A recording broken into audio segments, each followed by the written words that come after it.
Hi అండి, welcome to Siri creations. ఇది రీసెంట్గా డిజైన్ చేసిన మగ్గం వర్క్ బ్లౌజ్ అండి. ఇది రీసెంట్గా ఎంగేజ్మెంట్కి డిజైన్ చేశాము.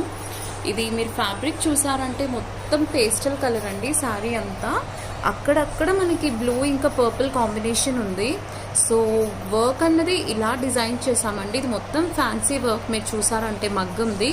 ఇది చూడండి, వర్క్ ఫినిషింగ్ కానీ మెటీరియల్ కానీ ఇది చూడండి, ఇది చాలా బాగా వచ్చిందండి. శారీలో ఉన్న కలర్స్ అన్నీ యూజ్ చేసుకుంటూ మనం వర్క్ అన్నది ఇలా కంప్లీట్ చేసామండి. బ్యాక్ అన్నది ఇలా ఇచ్చేసాము. బ్యాక్లో వచ్చిన వర్కే మనకి ఫ్రంట్లో వచ్చిందండి. ఇలా శారీలో ఉన్న కాంబినేషన్ పింక్, బ్లూ, పర్పుల్ ఇవన్నీ తీసుకుంటూ మెటీరియల్ని తీసుకుంటూ ఇలా కంప్లీట్ చేసామండి. అలానే హ్యాంగింగ్స్ వచ్చేసి ఇలా ఇచ్చేసాము కింద. ఇంకా మగ్గంవి టాజల్స్ వచ్చేసి ఇలా డిజైన్ చేసామండి. బ్యాక్ అండ్ ఫ్రంట్ మగ్గం డిజైన్ ఇలా డిజైన్ చేసాము. ఇంకొన్ని డిజైన్స్ కోసం నా ఛానల్ని లైక్ చేయండి, సబ్స్క్రైబ్ చేయండి. Thank you.